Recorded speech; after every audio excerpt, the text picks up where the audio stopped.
अन्नदाता हेल्पलाइन निशुल्क फोन संपर्क सेवा के माध्यम से आपके द्वारा पूछे गए प्रश्नों में से एक या दो महत्वपूर्ण प्रश्न को हम अपने कार्यक्रम में शामिल करते हैं और इसी के तहत आज किसान का सवाल और उसका जवाब कुछ इस प्रकार है।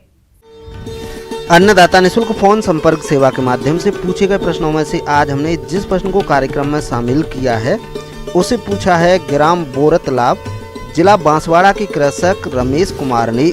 ये टिश्यू कल्चर केले की खेती के बारे में संपूर्ण जानकारी चाहते हैं। तो रमेश कुमार जी, आपकी जानकारी के लिए प्रस्तुत है कार्यक्रम का ये अंश।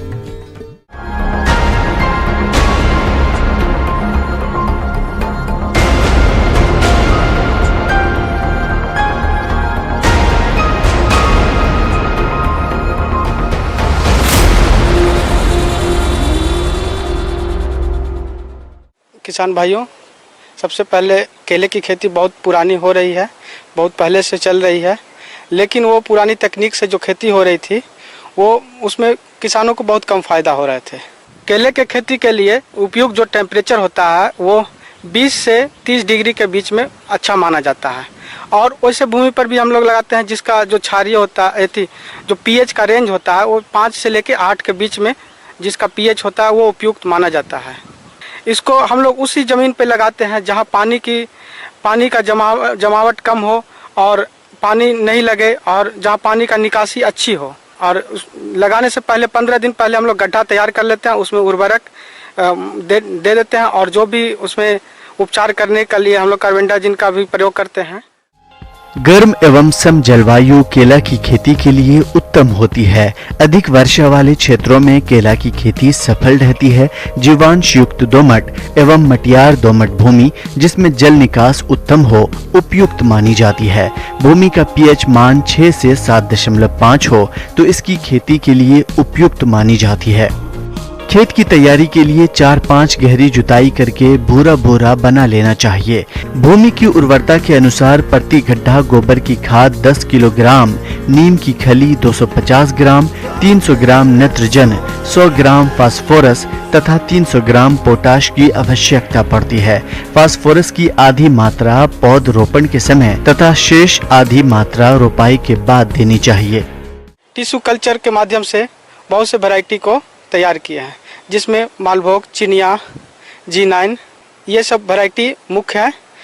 इसको लगाने से मेन फ़ायदा ये है कि जो पौधा लगाने का जो टाइम होता है, टाइम ड्यूरेशन जो होता है वो हम कम जाता है और जो किसानों को जो विभिन्न प्रकार की बीमारियां से जो जूझना पड़ता था जिससे उत्पादन किसानों के कम हो जाती थी उसमें गिरावट आई है।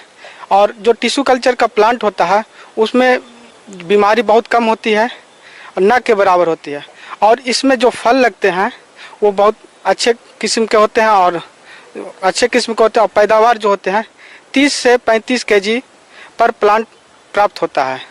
और जो पुराने विधि से लगाते थे उसमें उसका फल भी बहुत कम होता था, छोटा छोटा होता था और 30 से कम होता था, मतलब 25 से 30 के बीच में पाया जाता था। केले की फसल के लिए गड्ढों की दूरी 45 गुना 45 गुना 45 सेंटीमीटर आकार के गड्ढों में रोपित करें।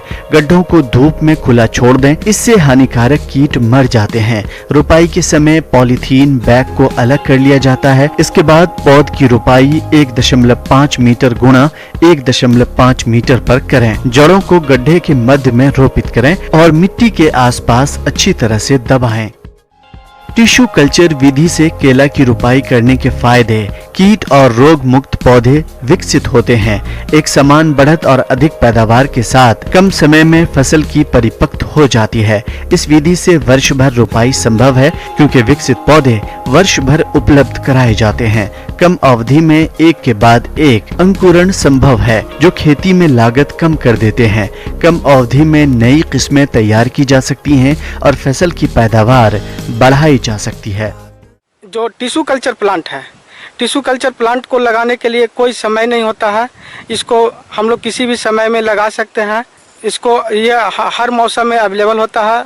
और अगर हम लोग कुछ इसको इकोनॉमिक वे में करना चाहेंगे कि किसान को ज़्यादा फ़ायदा हो तो इसको हम लोग ऐसा मौसम में लगाएं कि जब हमारे यहाँ फेस्टिवल हो उस समय अगर तैयार हो जाए पौधा तो हमें अच्छी कीमत पे मिल सकती है। ये फ़ायदा हो सकते हैं। ये टिश्यू कल्चर प्लांट का एक और ये फ़ायदा भी है।